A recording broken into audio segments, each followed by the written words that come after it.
Aunty, தங்கச்சி கண்ணு கலங்கி இங்க இருந்து போயிட்டா. இப்ப இந்த சம்யுக்தா உருவத்துல இருக்கிற லக்ஷ்மி சைலண்டா இருக்க போறாளா, இல்லனா தங்கச்சிய ஆறுதல் படுத்துறதுக்காக லக்ஷ்மியா வெளியே வருவாளான்னு நம்ம தெரிஞ்சுக்கணும். தேவயானி, மனிஷா, உங்க 2 பேர்கிட்டயும் பேசணும். வாங்க. இப்ப வந்துடுறேன், இருங்க.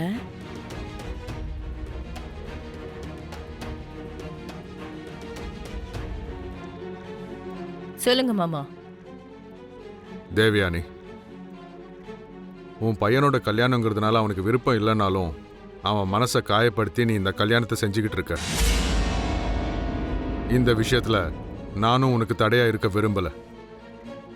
ஆனா ஜானுவை வாய்க்கு வந்தபடி திட்டுறதும் அவன் மனசை காயப்படுத்துறதும் எனக்கு கொஞ்சம் கூட பிடிக்கல.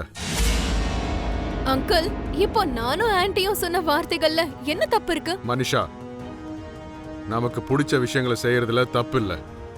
ஆனா அந்த விஷயத்தால அடுத்தவங்க காயப்படுற மாதிரி நடந்துக்க கூடாது. நீங்க ஜாடமாடியா திட்டுறதுனால ஜானு எந்த அளவுக்கு வருத்தப்பட்டான்னு உங்களுக்கு தெரியுமா?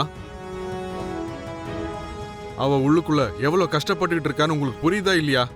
மனசு கஷ்டப்படுங்கிறதுக்காக இந்த கல்யாணத்தை அவங்க கண்ணால பார்க்க கூடாதுங்கிறதுக்காக தான் அரவிந்த் அக்காவை இங்க இருந்து போனாங்க. இந்த ஜானுக்கும் அந்த மாதிரி புத்தி இருந்தா அப்பவே போயிருப்பா. அவ போகாததுனால இந்த மாதிரி திட்டும் போது தாங்கிக்கணும்.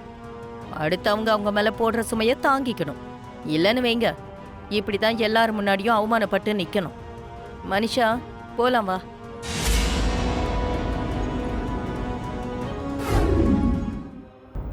நம்ம கிட்ட என்னக்கா இருக்கு போராட்டத்து மேல நம்பிக்கை வைக்கிறதுக்கு? ஏன் என் மேல உனக்கு நம்பிக்கை இல்லையா? உங்க மேல எனக்கு நம்பிக்கை இருக்குக்கா. ஆனா ஒரு தடவை நீங்க யோசிச்சு பாருங்க. உங்களோட புருஷன் கூட இருந்தோம் யாரோ 3வது மனுஷி மாதிரி இந்த வீட்டுக்குள்ள அடி எடுத்து வைக்க வேண்டியதா போயிடுச்சு. உங்க சொந்தத்து முன்னாடியே நீங்க ஒரு மாறு வேஷத்துல சுத்த வேண்டியதா இருக்கு. நான் காதலிச்சவனை என்னால கல்யாணம் பண்ணிக்க முடியாம, ஆசைப்பட்ட ஒரு வாழ்க்கையை என்னால வாழ முடியாம, என் வாழ்க்கை மேல இருக்க ஆசையை கொன்னுட்டு என்னால வாழ வேண்டியதா இருக்கு. இப்ப சொல்லுங்கக்கா, எந்த நம்பிக்கையில என்ன நீங்க வாழ சொல்றீங்க? எந்த நம்பிக்கையோட காத்துட்டு இருக்க சொல்றீங்க? நாம நம்பிக்கை வைக்கலன்னா நம்ம ஒரு அடி கூட முன்னாடி எடுத்து வைக்க முடியாது. நம்பிக்கை மட்டும் இல்லைன்னா வாழ்க்கை முழுக்க தோல்விக்கு முன்னாடி நம்ம தலை குனிஞ்சுக்கிட்டே தான் இருக்கணும். ஒரு தடவை தலை நிமித்தி முன்னோக்கி நடந்தாதான் நம்ம நினைச்சதை செய்ய முடியும், ஆசைப்பட்ட இடத்துக்கு போக முடியும். என்ன மூக்கா, ஆனா அந்த தேவயானி அத்தை எந்த நிலைமையிலயும் அவங்க எடுத்த முடிவை அவங்க மாத்த மாட்டாங்க. அவங்க நினைச்சதை கைவிடுற பழக்கமும் அவங்களுக்கு இல்ல. என்ன அவங்களோட மருமகளா எந்த ஒரு நிலைமையிலயும் அவங்க ஏத்துக்கவே மாட்டாங்க. அதோட தேவயானி அத்தைக்கு துணையா அந்த மனிஷாவும் கூட நிக்கிறா. மனிஷா அவங்கள தூண்டி விட்டுக்கிட்டே இருக்கா. அவதான் அவங்க கூட இருந்து இது எல்லாத்தையும் பண்ணிட்டு இருக்கா. அந்த மனுஷா என்ன வேணாலும் சதி செய்யட்டும், எவ்வளவு வேஷம் வேணாலும் போடட்டும். விவேக்கோட கல்யாணம் நடக்கிறதுக்கு மனிஷா தான் மூல காரணமா இருக்கான்னா அந்த மனிஷாவோட ஐடியாவை வச்சே இந்த கல்யாணத்தை நிறுத்துற மாதிரி நான் செய்யறேன். மனிஷா மூலமா தேவயானி அத்தை நடத்திக்கிட்டு இருக்க இந்த கல்யாணத்தை எப்படியாவது நான் தடுத்து நிறுத்துறேன்.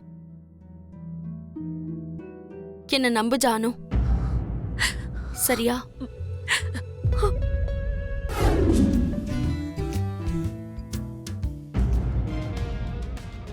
ஐடியா வந்துருச்சு லக்கி. என்னது அது?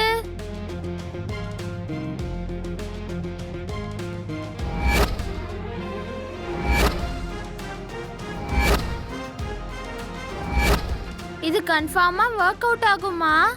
கண்டிப்பா வொர்க் அவுட் ஆகும், என்ன நம்பு.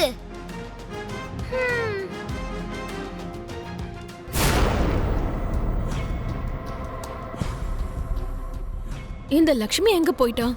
எங்கேயுமே காணுமே. ஜானுவோட கண்ணீரை பார்த்து கரைஞ்சு போய் சம்யுக்தா வேஷத்தை கலைச்சிடுவாளோன்னு நினைச்சேன். கையும் களவுமா சிக்கிறதுக்கான வாய்ப்பு கிடைச்சிருக்கும். இப்ப எங்க போனானே தெரியலையே. திருடி மாதிரி எங்க போய் ஒளிஞ்சிருப்பான்?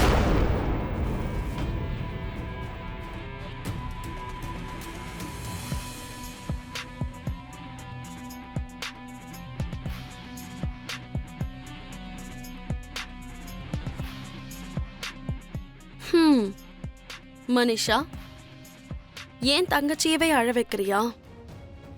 நம்ம மனசுக்கு பிடிச்ச ஒருத்தர் நமக்கு கிடைக்கலன்னா அவரை அடையறதுக்காக முயற்சி பண்ணும்போது நினைக்க முடியாத அளவுக்கு தடைகள் வந்ததுன்னா அப்போ ஒரு பொண்ணோட மனசு எந்த அளவுக்கு துடி துடிக்கும்னு இப்ப உனக்கும் தெரியற மாதிரி நான் செய்ய போறேன் பாரு. என்னாச்சு இவளுக்கு? மித்ரா ரூம் கிட்ட இதுக்கு போனா?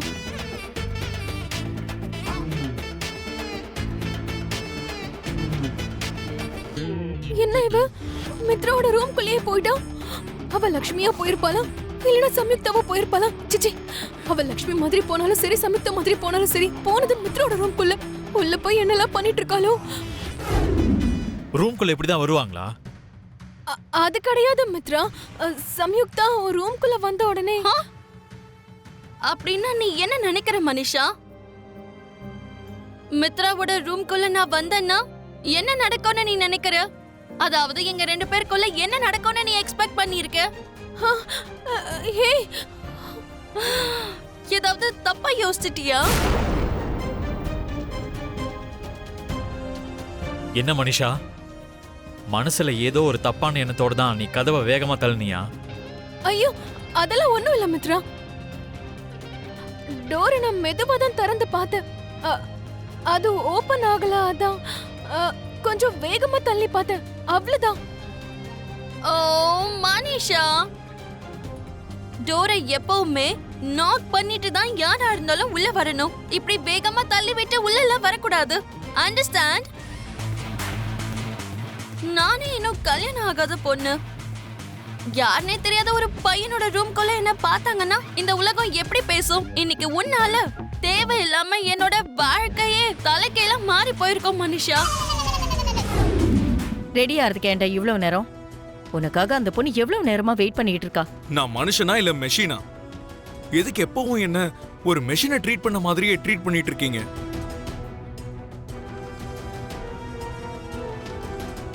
மத்தவங்களுக்கு என்ன பிடிக்கும் பிடிக்காதுன்னு தெரியாது.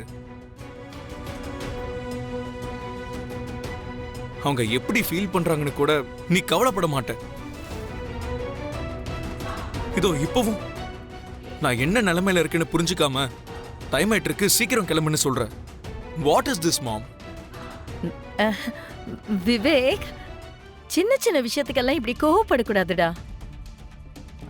சரி, இப்ப என்ன நடந்துச்சு? ஏன் லேட் ஆச்சுன்னு கேட்டேன். அதுக்கே இந்த அளவுக்கு கோவப்படுவியா? சரி சரி, நீங்க கிளம்புங்க. ம்.